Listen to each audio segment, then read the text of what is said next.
Hi, I'm John of John's Carnivorous Plants, and this is my indoor nursery. Today, oh goodness, look over in my little outline here at the end of this filming streak and see why is labeling plants important.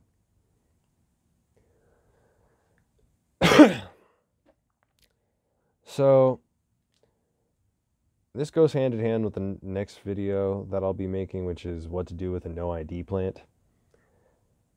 You should always know what your plant is before you buy it. And I understand from some garden centers and nurseries it's not exactly feasible. However, if this person selling you your plant doesn't have the species on a tag or something whenever you're getting it, it's not a very reputable seller. And I'll just say it point blank. Even every single private trade or private vendor I've purchased from has actually sent like a handwritten tag that's usually somewhat legible to the point that I could figure it out, especially with some of the more complicated names of these plants that I've gotten over the years. Google autocorrect has definitely picked up on them. However, it's still the fact that I had some kind of record of what I had. Now, where it gets tricky is when you start cloning. And here, I got this still from an earlier video. So, as you can see, I label every one of my plants. I have a system like whenever I'm doing these clones and cloning cups, because as the leaf disintegrates, it's like, who's that sundew? I don't know. Oh wait, now I do, because I labeled it.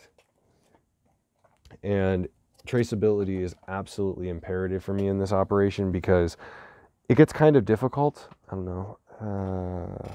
I don't have any good examples over here on the cloning rack at the moment, but generally speaking, most species will look incredibly similar at a small stage of their life, especially like as seedlings. You can have a hell of a time trying to figure out what you have if you do not label it. And that's where it's like, you can use all kinds of things as labels. Honestly, one of the smartest things I've seen for people who don't like have access to nursery tags or just don't have any of them laying around that you could write on the backs of or anything, taking like nail polish or some kind of like oil paint or something like that and right on like the top of the pot right here, having like a little color on it, and then in a notebook nearby you smudge the color, write the name down. That way, even if you don't have a tag, you have a way of referencing like, oh, this is what this is. It's incredibly important from not only your own personal standpoint to have it, but also if you ever go to sell or gift the plant to somebody, it helps immensely for them to be able to research about a plant on their own and know what the heck it is. So if you're actually trying to be a good person to like have a plant go out and you want them to enjoy it, give them a label on it so they can research into it. It's one of those things I think people overlook whenever they're gifting their friends plants.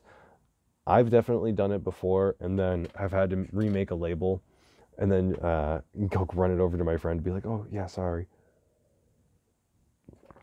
So like, what did you give me? So the big problem with that though is that you extrapolate that out and say, for example, I don't have any right offhand that I can grab, but I have like over there I have a few Utricularia that people have over the years sent to me that are just like, oh, it's just question mark, I don't know. And it's kind of like, well, I won't know until it flowers. So it save everyone confusion and time, because if it ever ends up in a vendor's hands like mine that we want to sell it, it's kind of imperative for us to know what it is as well. But yeah, no, it just helps you out a lot to not only know what kind of seller is probably not a very good knowledgeable one. Like, I'm not saying like Lowe's or Home Depot or wherever they sell like just Sarracenia 3-inch on a tag is necessarily a bad purchase. It's just, if you're a new person getting into the hobby, you want to find a grower who is specific, who understands what they're growing. That Lowe's associate isn't going to help you.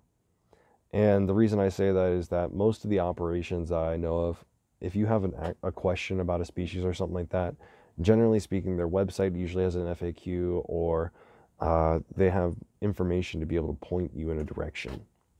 Whereas a lot of big box nurseries that'll try to pick up a tray of Venus flytraps or something and they just leave them to die over the course of a year, they're not going to be as knowledgeable in telling you exactly what to do.